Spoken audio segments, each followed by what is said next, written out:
اعوذ باللہ من الشیطان الرجیم، بسم اللہ الرحمن الرحیم۔ آج کا ٹاپک ہے کہ دعا قبول کیوں نہیں ہوتی۔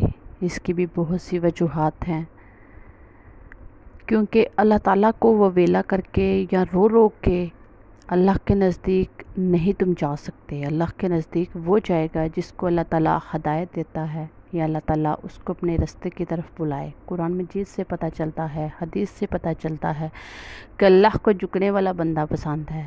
تم نے ایسا کہنا ہے کہ تم نے مانگنا ہے وہ دعائیں قبول نہیں ہوتی۔ حضرت یونس علیہ السلام مچھلی کے پیٹ میں تھے تو اللہ تعالیٰ نے ان کی دعا قبول کی۔ جب بندہ ٹوٹا ہوا ہو تو اللہ تعالیٰ زیادہ یاد آتا ہے۔ جب مسئلے مسائل زیادہ ہوں تو اللہ کی طرف رجوع کرتے ہیں۔ جب سب دروازے بند ہوں تو اللہ کا دروازہ تو ہر وقت کھلا رہتا ہے۔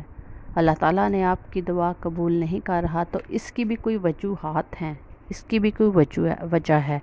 اس کا شاید اللہ کے ہاں نعم البدل بہت اچھا ہو، اجر بہت زیادہ ہو، جو آپ کی دعا قبول نہیں کر رہا۔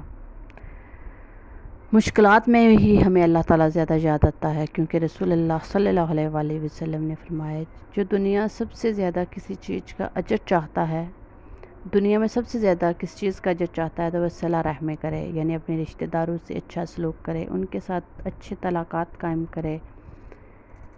یہ نہیں کہ ان کی منتیں سماجتیں کرے، بس یہی کہ ان کے ساتھ اچھا برتاؤ کرے، ان کو کسی چیز کی ضرورت پڑے تو ان کو دے، تو اس صلہ رحمی سے بھی آپ کی دعائیں قبول ہوگی۔ دعائیں قبول نہ ہونے کی 3 وجوہات بھی ہو سکتے ہیں کہ آپ صلہ رحمی نہیں کرتے، لوگوں کے ساتھ برتاؤ اچھی نہیں کرتے، آپ حلال رزق نہیں کھا رہے، اور تیسری وجوہات یہ ہے کہ آپ کی نیت صاف نہیں ہے۔ ان تینوں میں سے کوئی وجوہات بھی ہو سکتی ہے، تو برائے مہربانی ان وجوہات کو مد نظر رکھ کر دعا مانگا کریں۔ آپ کی دعا میں دم بھی ہوگا، آپ کی دعا قبول بھی ہوگی۔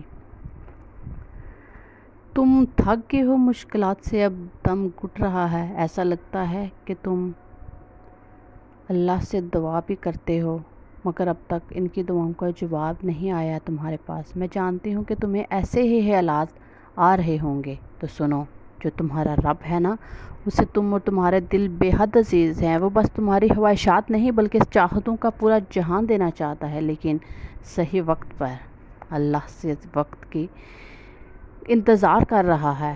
صحیح وقت پر اللہ تعالیٰ کی رحمت سے مایوس نہ ہونا، یہ لوگوں کو بچھڑ جانا، یہ محبت کرنے والوں کا بدل جانا، یہ بے سکونی بہت دردناک ہوتی ہے، پر یہ بات یاد رکھو، اللہ کبھی تمہیں محروم نہیں کرتا، وہ تمہیں بہتر سے بہترین سے نوازے گا۔ اور سنو، اے ٹوٹے دلوں والے چاند جیسے لوگ، تم اللہ سے محبت کرتا ہے، اللہ تم سے محبت کرتا ہے، تمہیں تمہاری خواہشات سے زیادہ دینے والا ہے۔ چلتے جاؤ اس کی راہ میں، کیونکہ منزل بہت خوبصورت ہے۔ تم تھک مٹ جانا، اللہ تمہیں برداشت کی طاقت کو نہیں آزماتا، وہ تمہارے اعمال کا امتحان لیتا ہے، اور انہی کا لیتا ہے جن کو وہ اپنا دوست بناتا ہے۔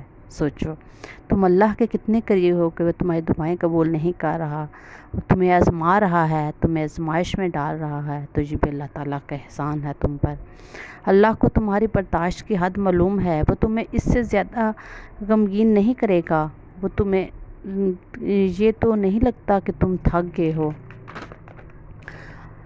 اللہ تو بس کن کہے گا اور کام ہو جائے گا، پھر تمہاری دعائیں قبول ہو جاتی ہیں، رستہ نکالے گا اللہ تمہارے لیے، اور سب خاموشیاں بھی سن رہا ہے، لیکن اسے اپنے بندے کا اظہار کرنا بہت پسند ہے۔ اللہ سے مانگتے رہیں، اللہ کو انسان کا مانگنا بہت اچھا لگتا ہے، جب وہ رو رو کر اپنے رب سے دعا کرتا ہے، اے میرے رب تو متوجہ ہو جا۔ جب بندہ کہتا ہے تو رحیم ہے تو اللہ کی رحمت جوش میں آ جاتی ہے۔ جب بندہ کہتا ہے کہ اللہ مجھے معاف کر دے تو وہ معاف کر دیتا ہے۔